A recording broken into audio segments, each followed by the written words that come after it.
Welcome back दोस्तों। Guilt एक ऐसा इमोशन जो कि किसी ना किसी तरह हमारी लाइफ में ज़रूर क्रीप इन कर जाता है। और मैंने अपने एक पुराने वीडियो में ये भी कहा था कि गिल्ट बिल्कुल भी नेचुरल इमोशन नहीं है। ये नेचुरल इमोशन इसलिए नहीं है क्योंकि ये एक्वायर्ड बिहेवियर है। हमें गिल्ट हमेशा एक कंपैरिजन से आता है, जब हम खुद को किसी और से कंपेयर करते हैं कि हमारे ही जैसे सर्कमस्टांसेस में किसी और ने जो एक्शन लिया वो हमारे एक्शन से बेहतर था। मैं आपको रेकमेंड करूँगी कि नीचे दिए गए डिस्क्रिप्शन बॉक्स में जो मैंने लिंक दिया है अपने पिछले वीडियो का, जिसमें मैंने गिल्ट के बारे में बात की थी कि ये बिल्कुल भी नेचुरल ह्यूमन इमोशन नहीं है, आप एक बार उस वीडियो को ज़रूर देखें।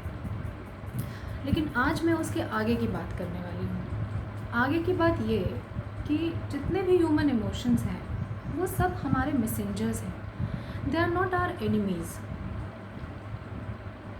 एनिमीज़ इसलिए नहीं क्योंकि वो कुछ ना कुछ हमें सिखाने के लिए आए हैं, और हम अपने दुश्मन से भी तो कुछ ना कुछ सीखते ही हैं। तो इवन इफ़ यू फील कि आपका जो इमोशन है वो आपके लिए एनिमी की तरह आपके सामने खड़ा है, तो आप उससे भी कुछ सीख लीजिए। गौर करने वाली बात सिर्फ ये है कि वो मैसेज क्या है जो हमारे लिए हमारे इमोशंस लेकर के आते हैं। सबसे पहली बात, जो भी इमोशन है उसका मैसेज क्या है। आप जानते हैं कि आपने कुछ टाइम पहले कोई एक सिचुएशन में कुछ ऐसा एक्शन लिया जिसकी वजह से आज आप गिल्ट में जा रहे हैं। उस समय आपने जब एक्शन लिया था, आपने सोच समझ के एक्शन लिया था, पर हो सकता है कि उस सिचुएशन में, उन सर्कमस्टांसेस में आपने जो सोल्यूशन आपको बेस्ट लगा आपने उसको फॉलो किया, पर हो सकता है टाइम कंस्ट्रेंट्स की वजह से या और रीजंस की वजह से आप उन एक्शंस को किसी और को क्लैरिफाई नहीं कर पाए हों। लेकिन आप जो अपनी तरफ से बेस्ट कर सकते थे आपने उस समय वही किया। अगर वो बेस्ट नहीं होता तो आप उसको वैसे नहीं करते। सबसे पहली बात तो बस यही है। उसके बाद ये कि आज भी अगर वो आपको लगता है कि आपके अंदर उस एक्शन की वजह से कोई गिल्ट आ रहा है, तो आप उसके मैसेज को, सीधे सीधे मैसेज को समझने की कोशिश करें। वो सिंपली आपसे यही कहने की कोशिश कर रहा है कि उस फीलिंग को एक्सप्रेस कर दो। अब वो सामने वाले के ऊपर है, वो उसको समझे या ना समझे। जब आप एक्सप्रेस करेंगे, ज़्यादा से ज़्यादा क्या होगा, आपको रिजेक्शन मिलेगा, बट एटलीस्ट आप अपने फियर को तो ओवरकम कर चुके होंगे। आपके अंदर जो फीलिंग आपने पता नहीं कब से दबा के रखी होगी, आज एटलीस्ट उसको एक्सप्रेस करने से आप खुद से नज़रें तो मिला पाएंगे। क्योंकि गिल्ट जब से आपकी लाइफ में क्रीप इन हुआ होगा, तब से आपकी सेल्फ वर्थ पे इतना भारी इम्पैक्ट हो रहा होगा कि आपकी सेल्फ इमेज ख़राब होते हुए आप हर रोज़ महसूस कर रहे होंगे, और फिर ये और एरियाज़ में भी आपको नज़र आने लगा होगा धीरे धीरे। तो क्या ये बेहतर नहीं कि इसको आज ही फेस कर लिया जाए। लाइफ की 95% प्रॉब्लम्स में इमोशंस को हम सोचते हैं कि इमोशन जो आ रहा है वो नहीं आना चाहिए, लेकिन अगर हम देखें तो human beings are a moving body of emotion. हम तो चलते फिरते पुर्जे हैं जो कि इमोशन से ही भरे हुए हैं ऑल द टाइम। इसलिए इस इमोशन को फेस करना, इसको एक्नॉलेज करना, इसके मैसेज को सुनना और समझना, और फिर इसको रिजॉल्व करना बेहद ज़रूरी है।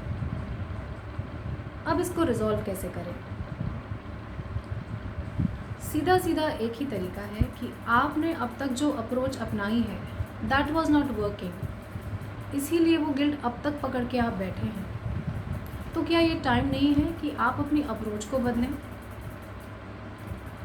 क्योंकि आप जिस तरह से अभी तक एक्शन ले रहे थे तो रिज़ल्ट भी वैसा मिल रहा था, लेकिन वो रिज़ल्ट सेटिस्फैक्ट्री नहीं था। तो एक सेटिस्फैक्ट्री रिज़ल्ट के लिए क्या करें? अप्रोच को बदलें। जैसे वो कहते हैं ना कि घी सीधी उंगली से नहीं निकलता तो उंगली टेढ़ी की जाए। वो केवल ट्रिकी मैटर्स में काम नहीं करता, वो वहाँ भी काम करता है जहाँ पे आपको अपनी अप्रोच चेंज करने की ज़रूरत है, क्योंकि एक ही तरह से काम करने से एक ही तरह का रिज़ल्ट मिल रहा था बार बार, लेकिन सेटिस्फैक्शन नहीं आ रहा था। तो आप ऑल्टरनेट रूट लेकर देखिए। एक हो सकता है काम ना करे तो दूसरा तो काम करेगा, बट फाइनली आप अपनी पेंट अप फीलिंग से, आपने जो अपने अंदर पाइल कर रखी हैं फीलिंग्स जो कि किसी काम नहीं आ रही, केवल आपकी सेल्फ लोदिंग, आपकी पुअर सेल्फ इमेज को वो बिल्ड कर रही हैं, तो उनको उठाकर फेंक क्यों नहीं देते? उनको फेस कर लें, उनसे दोस्ती कर लें और उनसे पूछें कि मेरे लिए क्या मैसेज है, और सीधे सीधे उस मैसेज को सुनकर एक नया एक्शन लें, एक नई अप्रोच के साथ। आपको रिज़ल्ट ज़रूर मिलेगा, चाहे सामने वाला आपको रिजेक्ट करे, बट अभी तक भी तो आपको रिजेक्शन ही मिल रहा था, अपने आप से भी मिल रहा था और बाहर से भी मिल रहा था। अब एटलीस्ट अंदर से मिलना बंद हो जाएगा, क्योंकि आपने उसको फियर को अपने फेस कर लिया है। याद रखिएगा, गिल्ट किसी भी सूरत में आए सिर्फ़ और सिर्फ हमारा दोस्त है, हमें ये बताने के लिए हमारे पास वापस आया है कि हम इससे बेहतर कर सकते थे, तब नहीं कर पाए, आज तो कर सकते हैं, क्योंकि जब जागे तभी सवेरा।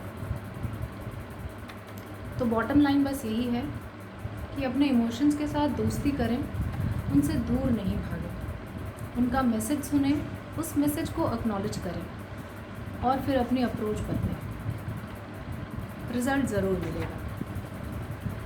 इन्हीं बेस्ट विशेस के साथ मैं आज आपसे अलविदा लेती हूँ, एंड साथ ही साथ आपको रिकमेंड करती हूँ कि नीचे दिए गए डिस्क्रिप्शन बॉक्स में जो लिंक है मेरे प्रीवियस वीडियो का, जो कि मैंने गिल्ट पर बनाया था, उसको ज़रूर देखें, शेयर करें, लाइक करें, और अगर मेरे लायक कोई फीडबैक हो तो वो ज़रूर कमेंट सेक्शन में लिखिएगा, सो दैट मैं उसको यूज़ करके एक फीड फॉरवर्ड की तरह अपनी लाइफ को और बेहतर बना सकूँ।